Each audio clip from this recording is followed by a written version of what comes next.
तुम्ही एखाद्या फार्म हाऊसवर पिकनिकला जाता, तिथल्या स्विमिंग पूलमध्ये डुबक्या मारता, पाण्यात पोहता, मजा मस्ती करता आणि नंतर तेच ओले कपडे चेंज करण्यासाठी तुम्ही तिथल्या रूम मधल्या बाथरूम मध्ये जाता. तुम्ही कपडे चेंज करताना जर कोणी तुमचा व्हिडिओ बनवत असेल तर वाटली ना भीती? ही धक्कादायक घटना घडली आहे पनवेलच्या तळोजामध्ये. बाथरूम मध्ये अंघोळ करण्यासाठी गेलेल्या महिलांचे व्हिडिओ शूटिंग करण्यात आल्याचा प्रकार घडलाय. आणि खळबळजनक बाब म्हणजे हे सगळं करत होता तो या फार्म हाऊसचा मॅनेजर. हे सगळं काळकृत्य करताना या मॅनेजरला रंगेहात पकडून पोलिसांच्या ताब्यात देण्यात आले. पोलिसांनी जी माहिती दिली त्याप्रमाणे हे फार्म हाऊस पनवेलच्या धानसर मध्ये आहे. फार्म हाऊसचं नाव रियांश फार्म. 25 ऑक्टोबरला या फार्म हाऊसवर एक ग्रुप पिकनिकसाठी आला होता. या ग्रुपने दिवसभर फार्म हाऊसवर खूप मजा मस्ती केली.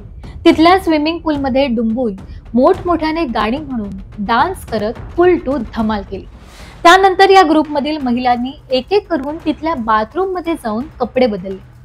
सगळं नॉर्मल होतं, पण त्यातल्या एका महिलेला कपडे बदलताना काहीतरी जाणवलं.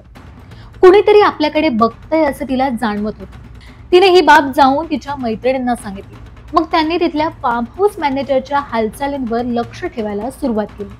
तेव्हा या महिलांच्या लक्षात आलं की मॅनेजर बाथरूम मध्ये काहीतरी इलेक्ट्रॉनिक गॅजेट बसवत आहे.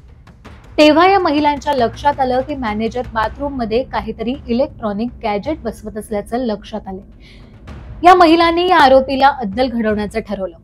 या महिलांनी मॅनेजरचा पाठलाग केला. त्यावेळी स्पाय कॅमेऱ्यातून अश्लील शूटिंग करत असताना आरोपी मनोज चौधरीला रंगेहात पकडलं आणि पोलिसांच्या ताब्यात दिलं.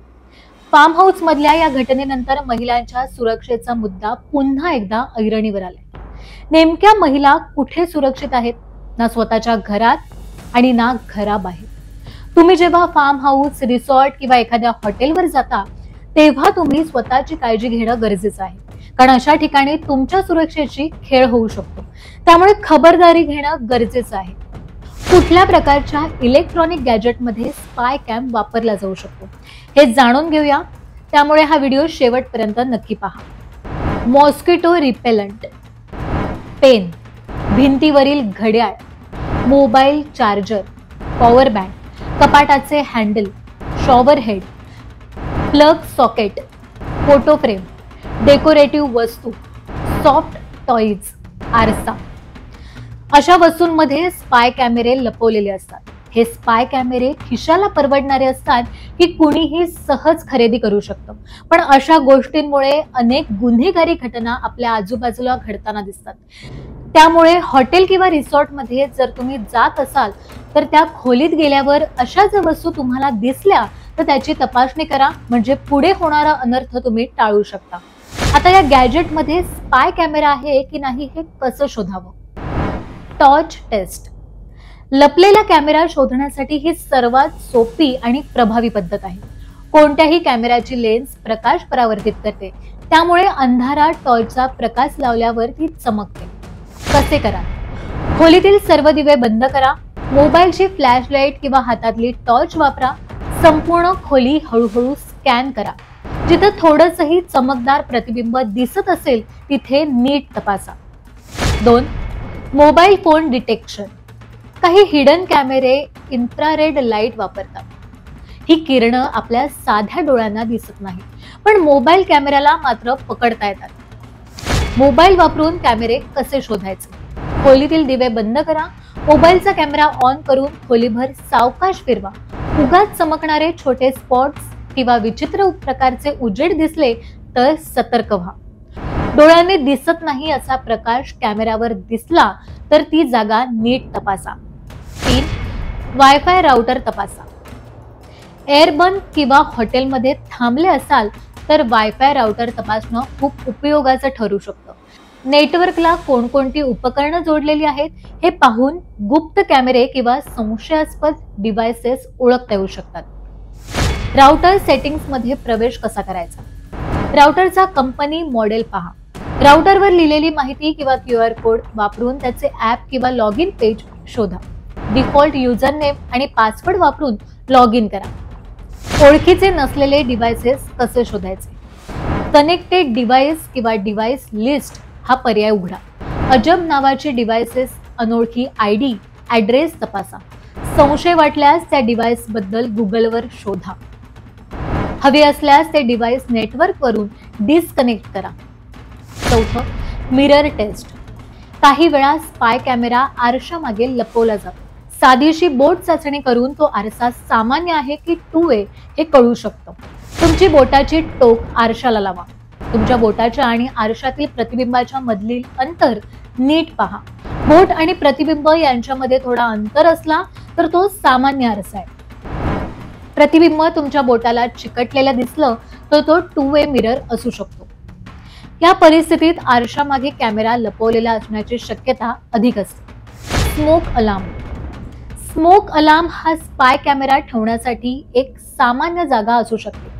विशेषतः बाथरूम किंवा अनपेक्षित ठिकाणी स्मोक अलार्म बघून सावध राहा.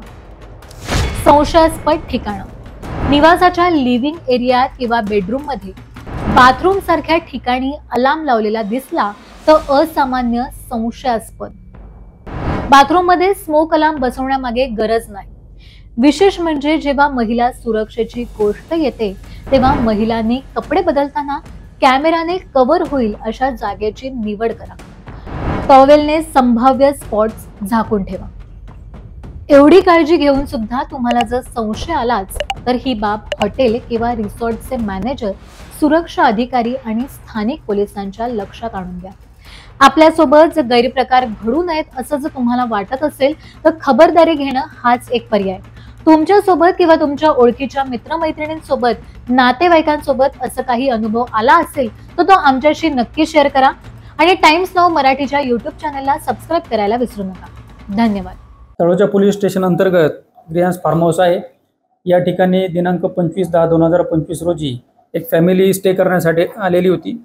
यातील फार्म हाऊसचा जो मॅनेजर आहे तर त्यांनी त्या फार्म हाऊसच्या बाथरूममध्ये एक स्पाय कॅमेरा इन्स्टॉल केलेला होता आणि त्या स्पाय कॅमेऱ्याच्या साहाय्याने त्या ठिकाणी आलेले जे गेस्ट आहेत तर त्यांचे कपडे बदलतानाचे किंवा इतर जे प्रायव्हेट ॲक्टिव्हिटीजचे आहेत तर त्यांनी ते अश्लील व्हिडिओ चित्रण केलेलं होतं. त्या अनुषंगाने तळोजा पोलीस स्टेशन या ठिकाणी आम्हाला तक्रार प्राप्त झाली. त्या अनुषंगाने तात्काळ आम्ही FIR रजिस्टर करून यामध्ये भारतीय न्याय संहिताचे कलम 77, 238, IT ॲक्टचे कलम 66E, 67B आणि पॉक्सो ॲक्टचे सेक्शन 15(1)(3) अन्वये आपण गुन्हा दाखल केलेला आहे. यातील आरोपी जो मॅनेजर आरोपी आहे तर त्याला आपण तात्काळ अटक केलेली आहे. यामध्ये माननीय न्यायालयाने 30 तारखेपर्यंत पोलीस कस्टडी रिमांड दिलेला आहे आणि सदर गुन्ह्याचा पुढील तपास श्री आमचे PI श्री निकम हे करत आहेत.